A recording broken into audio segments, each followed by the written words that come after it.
Welcome back to Around the Cauldron, where we talk theology, philosophy, and everyday life as a modern witch.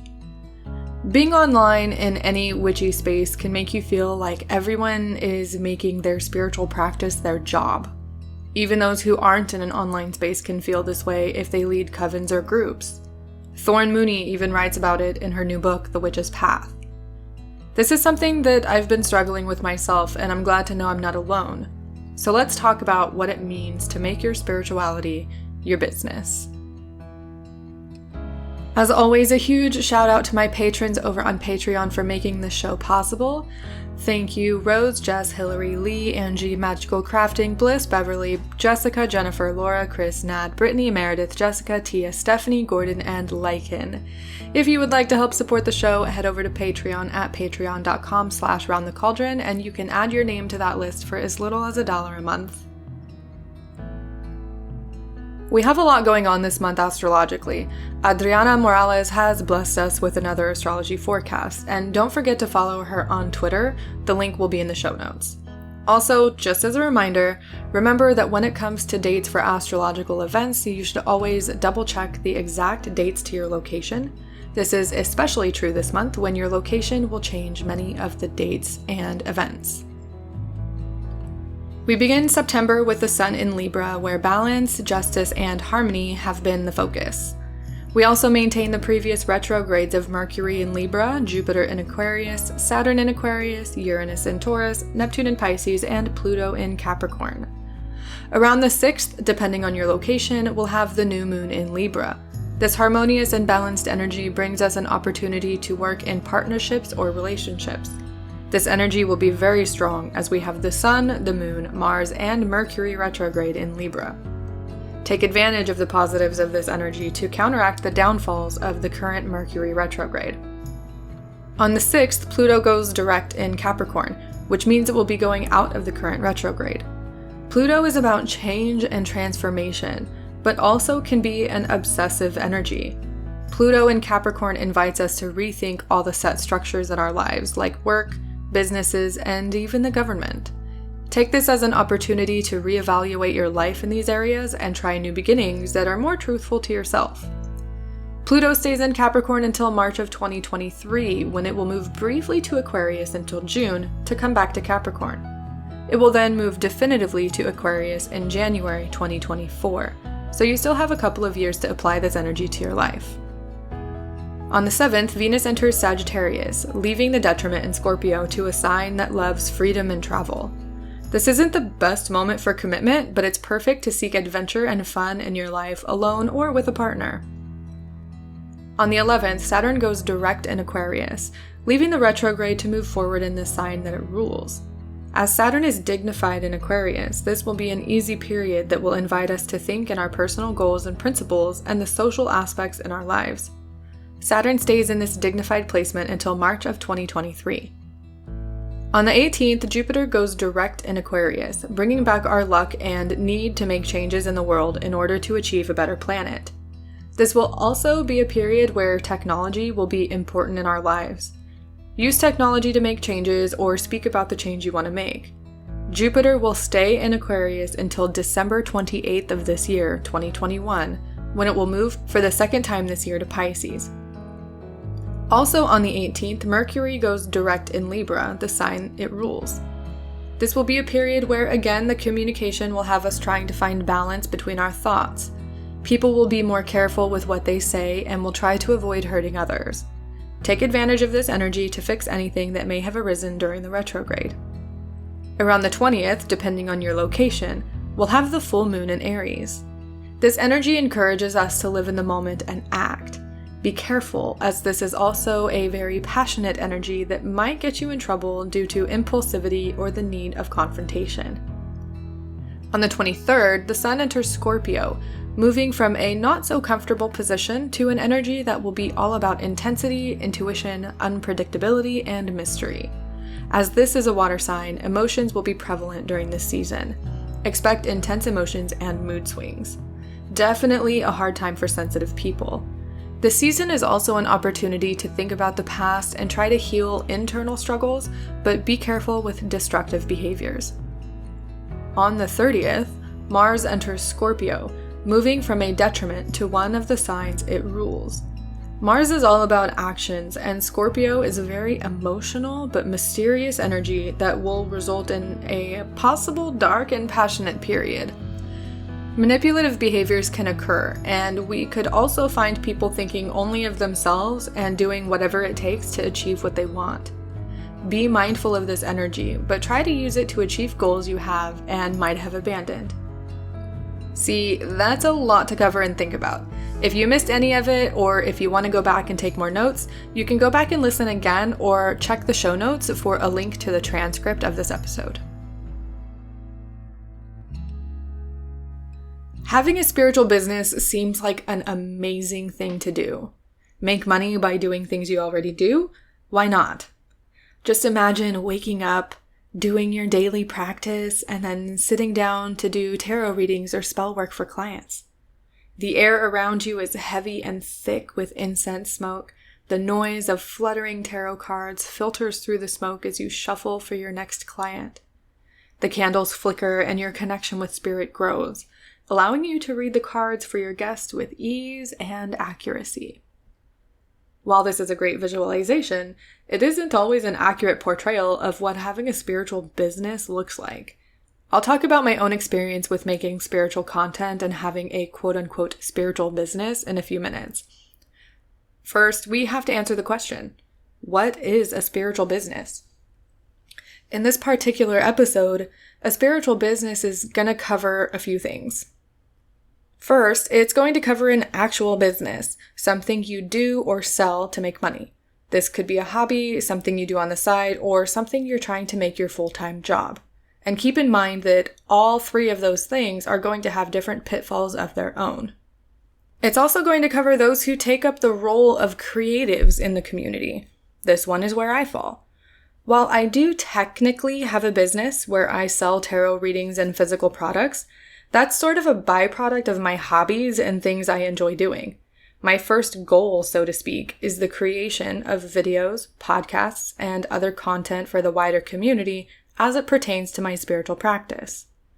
The other realm it covers is that of religious leaders in our community. This is going to be people like Thorn Mooney, someone that has a leadership position within their local community. Thorn is a high priestess, and she's responsible for running a coven. All of those realms of creation are, in this episode, going to be considered a spiritual business. While not all of them are set out to make money, the main theme between them is that the sole focus of whatever you do has something to do with your spiritual practice.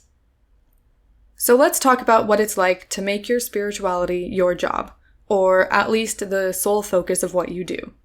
Now, obviously, I can only speak from my own experience and give anecdotal information from others that I've spoken to, so keep that in mind.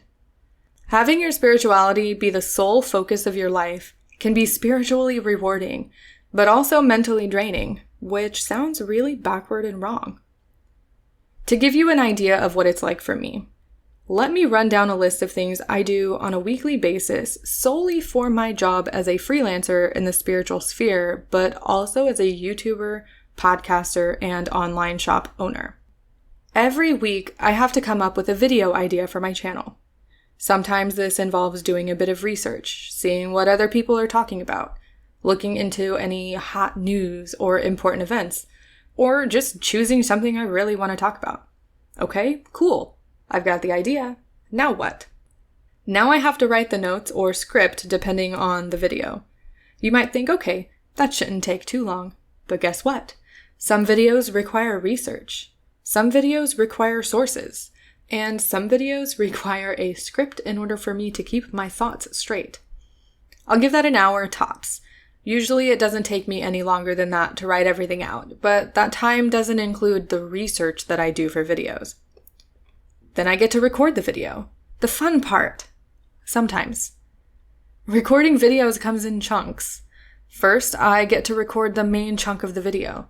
This usually includes me sitting in front of the camera and just talking, reading the script, remembering my notes. That's done. But then I also need to get extra clips.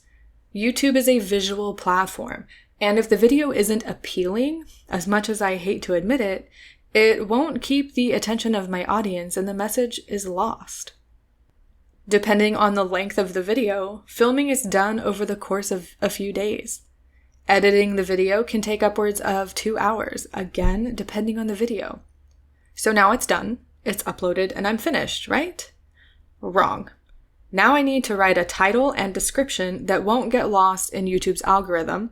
I need to make an eye-catching but not cheesy thumbnail. And I need to transcribe the video so the subtitles are accurate for my deaf and hard of hearing audience. The entire process of creating a YouTube video from start to finish takes, at minimum, 7 hours total for one video. That's just for my YouTube channel. Then I have the podcast, which honestly is a bit easier since it's just once a month.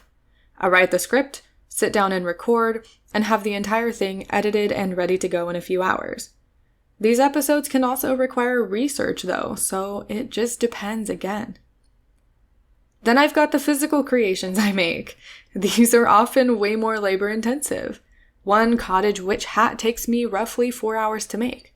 The physical creations come and go throughout the month. Most of what I make is made to order. However, when the seasons come and when I can afford the booth fees, I do enjoy running a booth at a local craft fair or artisan fair. If I do this, I then have to work extra hard to get inventory up to sell at the fair. Side note for any Florida witches, I'll be at Magic in the Woods on October 10th in Palmetto from 9 a.m. to 6 p.m. I'll leave a link for that in the show notes if you're interested. I also do tarot readings for clients in my shop, as well as something I call Freebie Friday on my Discord server and a forum that I help manage. This part can get overwhelming sometimes, and I'll explain a bit of that soon. Outside of all of the things I do for my online spiritual stuff, I also have to do mundane work because despite the fact that I sometimes spend 10 plus hours a day working on my spiritual content, it doesn't pay the bills. It is quite literally a labor of love. Sometimes though, this labor of love leads to a long road of burnout and oversharing. Overall, I easily spend more than 60 hours a week working on content for my business that doesn't even pay me minimum wage. Again, it's a labor of love for sure, but it's also difficult and it can leave me drained, busy, and burnt out. All of this doesn't cover the extra work that goes into marketing, promotion of content, learning that God's forsaken thing called search engine optimization, and trying not to get lost in the sea of other people doing the exact same thing. Then add on to the fact that I also do quote-unquote mundane work to help fill in the gaps where money is missing. Because, let's face it, unless you go viral or have a massive following, it's difficult to even get seen and make an adequate amount of money. Most spiritual people I know that their spirituality is their job also have to work a regular job, and that's okay too. There's a core tenet of the witch's pyramid that says to be silent. Now, not everyone follows these tenets or even thinks about them, but I do sometimes. For me, being silent is about keeping some things to myself, no matter how much I feel like I should share them with others. Some parts of your practice are for you only, and that's okay. But when we make our spirituality our entire lives and all we do, especially online, we can feel like we have to share every aspect with everyone that watches, listens, or reads. There are also those in the audience who would expect that, and seeing as how most of us do this for our audience, we may feel pressure to deliver and share even the most intimate details of our practice with complete strangers. Burnout is real too, and this is why I always suggest having other hobbies outside of your business or spiritual practice. I know our spirituality are big parts of who we are, and that's wonderful, but when we make it absolutely everything, it can lead to feeling drained easier, ultimately leading to burnout. If you do the same things over and over again, you run the risk of getting bored or tired, right? I feel like that's the best example here too. There's always going to be exceptions to this, so if you have a spiritual business and this doesn't resonate with you, then congratulations. You have found something you absolutely love to do, are passionate about, and don't mind doing on repeat. And I mean this sincerely. congratulations, because I feel like that's rare. It reminds me of that old saying, if you find a job you love, you'll never work a day in your life. But sometimes, even when you find something that you love to do, when it becomes a job and it becomes something that you have to do, that has deadlines, that has rules and things that you have to follow, it can become a chore and it can become not fun anymore.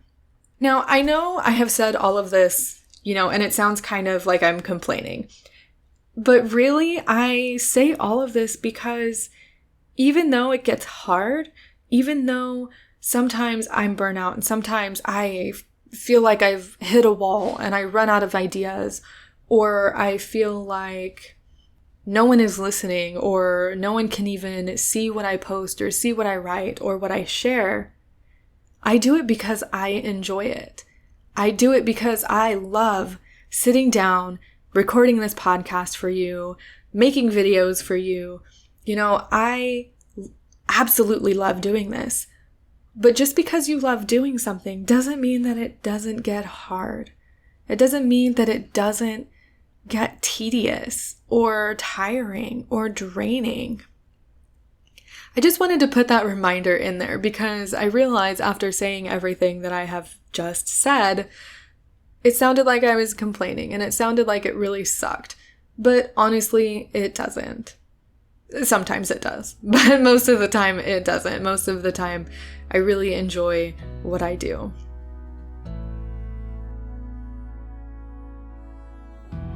Now let's go to our listener question. This question comes to me from Instagram, from Test Tubes and Cauldrons, which is an occult podcast about the science behind spirituality. It's definitely a really good podcast, and I think that everybody listening to my podcast should listen to that podcast as well if that's something that you're interested in. But anyway, they asked, how do you feel about the push to monetize your craft? It is surprising to me that so many people are shocked when I say I never intend to monetize. So for me, this is multifaceted. Sometimes I think the push to monetize comes from well-meaning people in your audience who feel like you deserve to be paid for the work that you're doing, because maybe they recognize that sitting down and doing a podcast and editing all of the audio together, they realize that what they're listening to can take hours and hours of work and time. Maybe it's just well-meaning people in your audience. People also might feel like no one starts doing something like a podcast with the expectation that they're not going to get paid for it. It's hard for some people to understand that podcasts and videos and other creative content can be created simply out of a desire to share information or just because you like doing it. I don't like the push to monetize content. And I say this as someone that has a YouTube channel that is monetized. That wasn't my goal when I first started making podcasts and doing YouTube videos. My goal was to get what I had to say out there because I feel like my voice is important and sometimes the things that I have to share matter. I also don't like the push to monetize because of capitalism. And I feel like that's where this all comes back to. And it's really a double-edged sword because, yes, people might feel like you deserve to be paid for what you're doing, but then there are also people who might feel like, well, if you get paid to do it, then it becomes your job, which means you then have to answer every single question you get. You have to be available all of the time. And it becomes a different type of relationship between you and your work and your audience.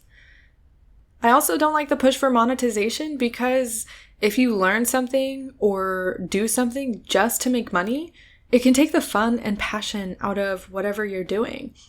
So while my YouTube channel is monetized and I do have a Patreon, part of that is just because running a podcast and having equipment and, the upkeep of websites and stuff takes money. And right now I am a stay-at-home mom. I don't have a quote-unquote mundane job. So anything that I earn goes back into what I'm doing already. I think that surprise just comes from shock that people may feel that you're putting information out there and it's free and they just maybe don't expect it. And then again, people might just think that you deserve to be paid for what you're doing because it is work. It can be difficult. So I hope that answered your question, and I hope my opinions on it all made sense, because I have thoughts, but they don't always form cohesive words coming out of my mouth. Thank you so much for your question, Test Tubes and Cauldrons.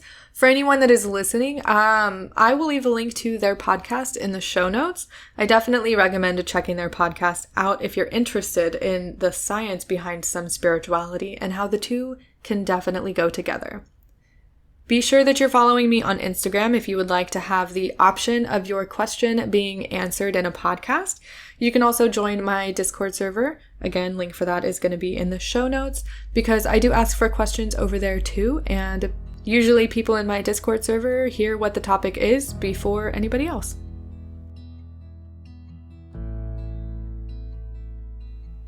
Now, I know some people find something that they're so passionate about and they can literally do it for hours and hours and never get bored or resentful of their work.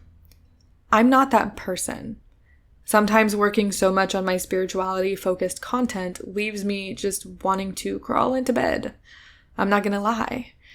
Since starting the podcast and my channel, my own practices have gone on the back burner more than once. I have found myself checking notifications, answering questions, and just thinking about what I have to do next before I even finish my morning coffee. The effect it can have on my mental health to constantly be going, to constantly have that switch on, is annoying in the least and mentally draining at its worst. I find burnout to be prevalent in those who turn their spirituality into their livelihoods, or even those that attempt it and realize that it's much more work than they originally thought. It's also not all glamorous and lovely either. It can leave some of us feeling drained, almost performative too, since we're always on, so to speak. If we're constantly feeling like we have to share parts of our practice because we're teaching or we've made it our job, where does that leave time for our actual practice? This gets into it too when I'm doing something for my own personal practice and my thought immediately goes to, oh, I wonder if my audience would like this. I should share this. And that goes back to the to keep silent tenet of the witch's pyramid. Some stuff isn't for everyone. And sometimes sharing things online leads me to think that I should be sharing everything. But I'm going to give you a peek into my brain and how it functions now. And honestly, it did this before with my crochet and fiber arts. It was kind of the same process. Anytime I learn something new, a new divination, a new technique, a new thing that I can probably sell, my brain immediately jumps to that conclusion. I mostly blame this on capitalism and how we're conditioned to be productive members of society and contribute in any way we can. But the drive to monetize our hobbies and skills is one that is heavily prevalent in the spiritual community. This happened to me when I first learned how to read tarot. Even before I got good at it and learned what I was doing, I was ready to jump in and start reading for people and charging for readings. Now, that's not something I would recommend to anyone, especially if you plan on charging for those readings, but that's a different topic. This idea that we need to monetize our hobbies, that we can't just enjoy something for ourselves, is detrimental to our mental health. It has taken me a long time to break that pattern of thinking, and even now, it isn't one that automatically goes away. Those thoughts still come to me. For example, I'm learning Ogham right now, a form of divination using the ancient Irish alphabet. I have to consciously remind myself that I am allowed to learn a skill and enjoy it for myself. I don't have to sell it. I don't have to do it for other people. Doing it for my sole enjoyment is okay. There's also the issue of how monetizing your hobbies or spiritual practices can suck the life fun and enjoyment out of those hobbies you once held dear. Instead of looking forward to pulling out that tarot deck, you might end up grimacing and feeling resentment. What did you get yourself into? You used to love reading tarot, but now that you have to do it for money, the fun is gone. Now that you have to do it for money, it becomes mentally and spiritually draining rather than fulfilling. It's become a chore rather than a hobby. Now, this obviously isn't the case for everyone, but it's definitely something to keep in mind if you plan on turning your spiritual practice into money, into a business.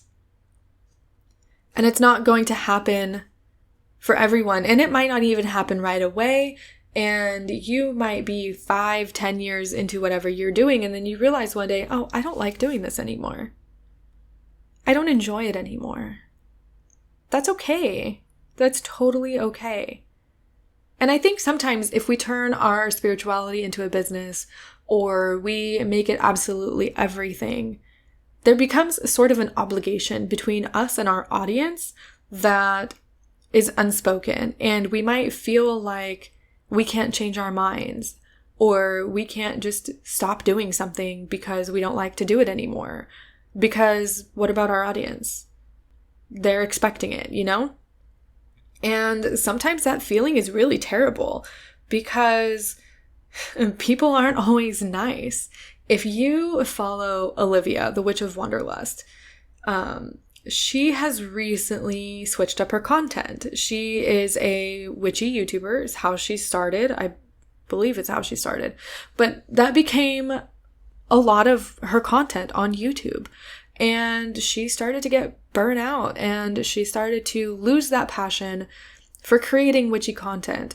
So she switched up her channel and she started to create videos that she was passionate about, showing things that she enjoyed, and sort of leaving that niche of witchcraft YouTube and just being more herself and showing sides of herself and things that she was passionate about.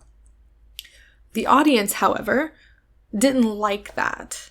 And, you know, she's gotten comments about how they wish she would go back to creating witchy content, or she's a witchy YouTuber and she needs to stay in her lane.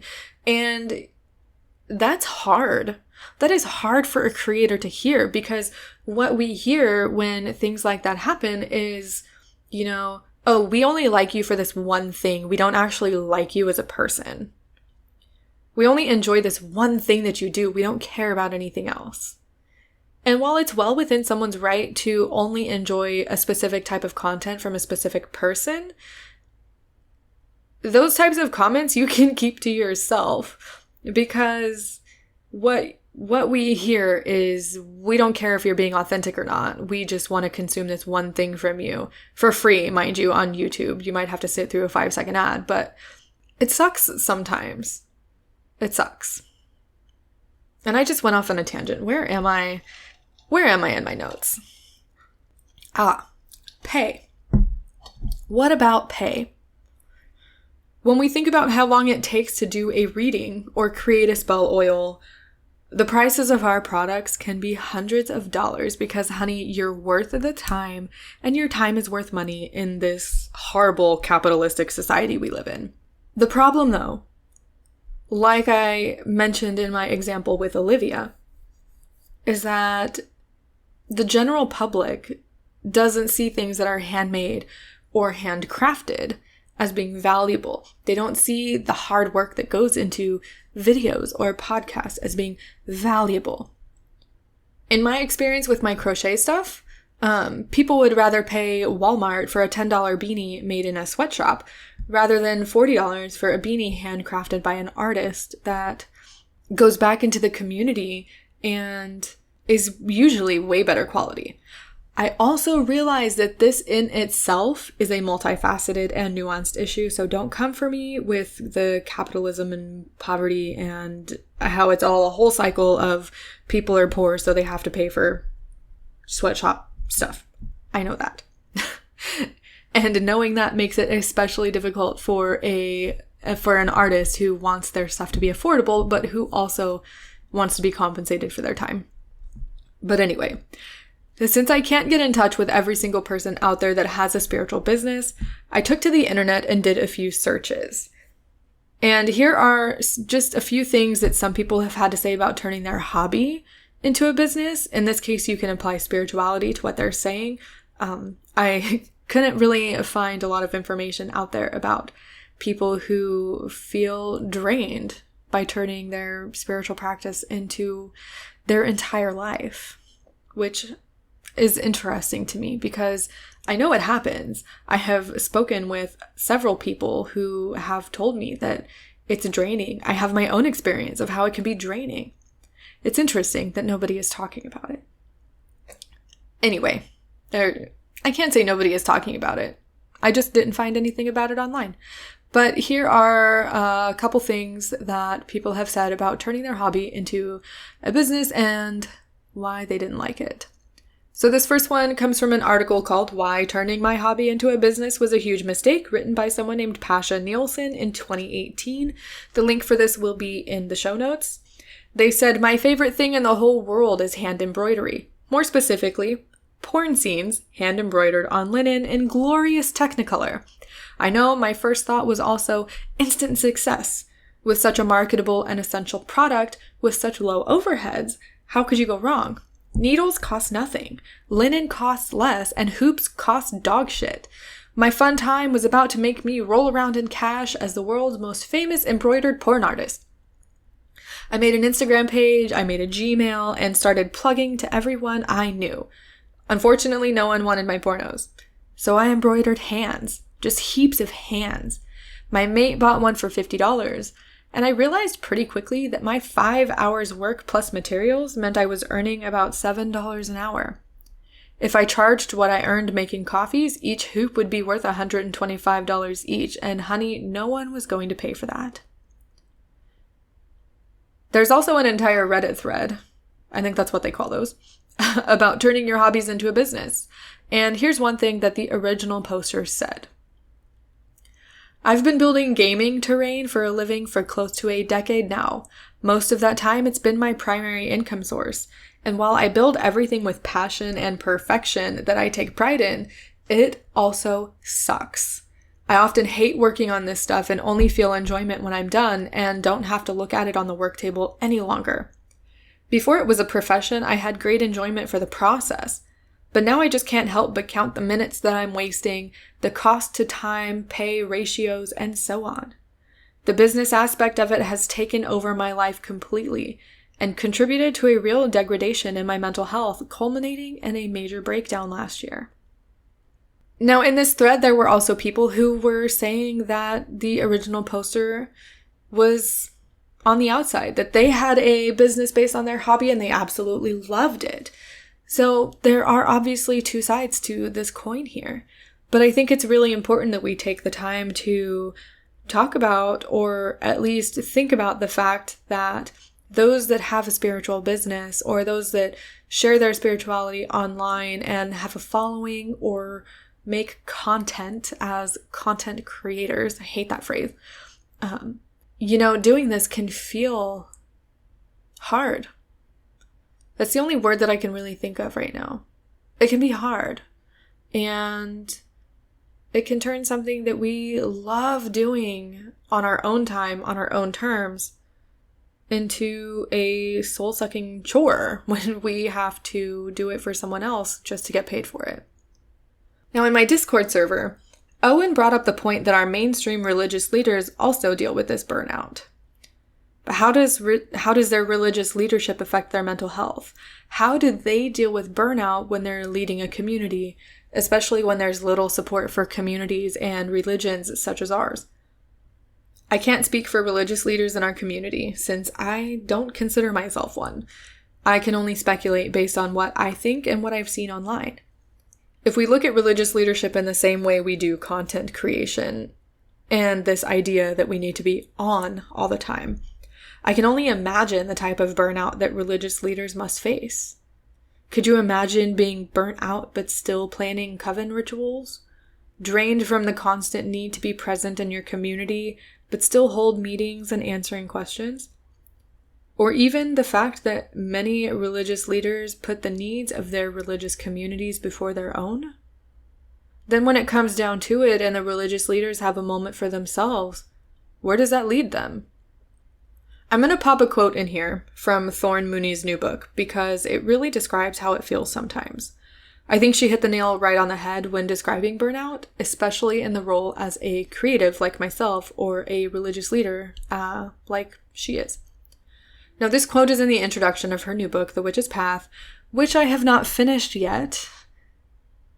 And so, this is not an endorsement, but I feel like this part of her introduction just goes amazingly with what we're talking about. And I know I've used Thorne as an example already, but Thorne is the only person that comes to my mind when I think of religious leader. It's what she does. In this quote, Thorne is talking about how she's missing a full moon because her life got hectic and she'd rather just sit on the couch with a glass of wine. She writes, quote, "I flop on the couch and reach for my date book, which I maintain fervently. I have to, or my whole life would fall apart. In all the chaos of last month, I missed the summer solstice. I organized a ritual for some of my coven mates and spent the day at a festival with my local pagan community. But I didn't take the time to do something to mark the season in a personal way. Those two events were fun, but they were more for others than me. My job as the high priestess of my coven is to teach my tradition to others and to model effective ritual for my students. My personal spiritual growth and relationship with our gods is a part of that. That's how I got here in the first place. But my obligations to others are the priority.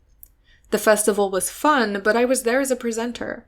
Functionally, I was there to work, not to celebrate. So even though I did things for the solstice, I didn't necessarily do things that fed my own craft and nurtured my own spirit. After months of this, I'm starting to feel it. No wonder I feel so disconnected these days. I've been working as a priestess, but I haven't been doing it in such a way that refuels me. I'm speaking and writing for pagan communities, but I've been neglecting my own spiritual needs. I'm a coven leader and a high priestess, but somewhere along the way I stopped being a witch. I didn't even know that was possible."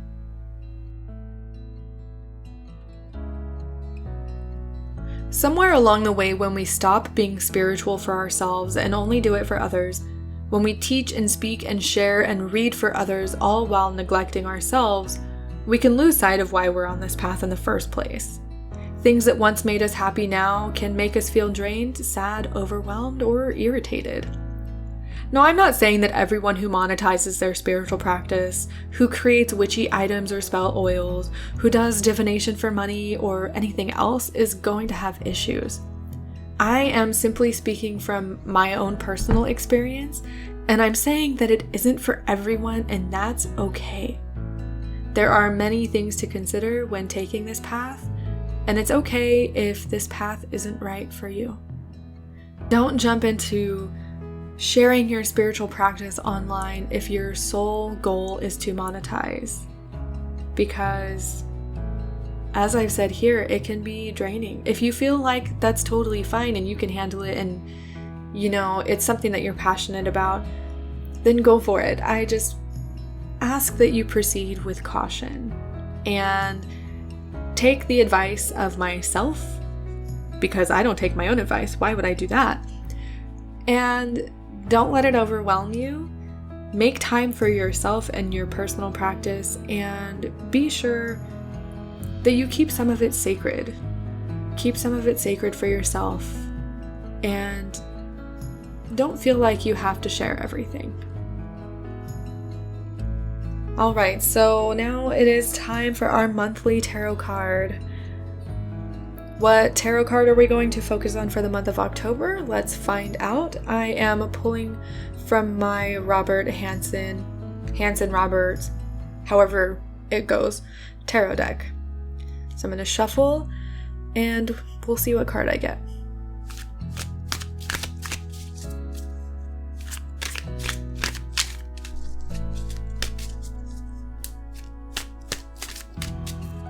One more.